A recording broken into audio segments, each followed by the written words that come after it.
8 साल की सेवा पर भी मिलेगी पेंशन, सुप्रीम कोर्ट का ऐतिहासिक फैसला। सुप्रीम कोर्ट ने पेंशन से जुड़े एक मामले में हिमाचल हाई कोर्ट का फैसला रद्द कर दिया है। चतुर्थ श्रेणी कर्मचारियों को 8 वर्ष सेवा काल पर भी अब पेंशन मिलेगी। नियमित सेवा में दिहाड़ी का 20% कार्यकाल जुड़ेगा। हाईकोर्ट ने सर्वोच्च न्यायालय के निर्णय का गलत व्याख्यान किया था। मामला सुप्रीम कोर्ट पहुंचने पर इसे रद्द कर दिया गया है और सुप्रीम कोर्ट ने इस फैसले को रद्द करते हुए प्रार्थी को उसके पति की ओर से सरकार को दी गई सेवाओं के एवज में पेंशन देने के आदेश जारी किए हैं।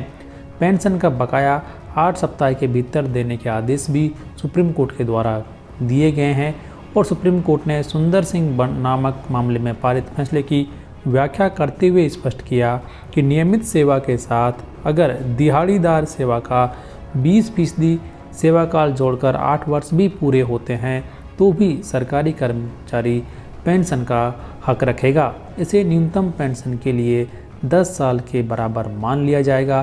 सुप्रीम कोर्ट के इस फैसले को लेकर हाई कोर्ट की एकल पीठ व खंडपीठों के फैसलों में विरोधाभास उत्पन्न हो गया था और इस कारण मामले को 3 जजों की पीठ के समक्ष सुनवाई के लिए रखा गया।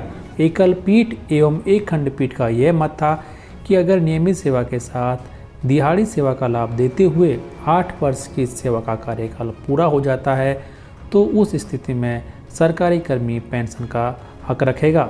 सुंदर सिंह के फैसले में 8 साल की सेवा को 10 साल आंकने का भी जिक्र किया गया है, जबकि अन्य खंडपीठ का यह मत था कि नियमित सेवा के साथ दिहाड़ीदार सेवा का लाभ देते हुए अगर 10 वर्ष की सेवा का कार्यकाल पूरा होता है तभी सरकारी कर्मी नियमित पेंशन लेने का हक रखेगा और हाई कोर्ट के 3 जजों की पीठ के फैसले को सुप्रीम कोर्ट के समक्ष चुनौती दी थी।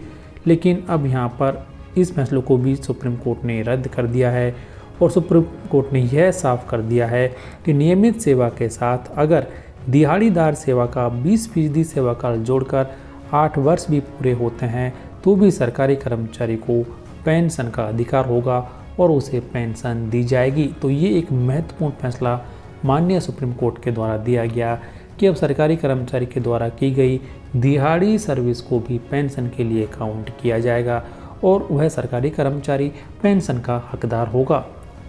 माननीय सुप्रीम कोर्ट के द्वारा दिए गए इस महत्वपूर्ण फैसले के बारे में आपकी राय कमेंट बॉक्स में लिखकर जरूर बताएं। वीडियो को लाइक और शेयर करें। धन्यवाद।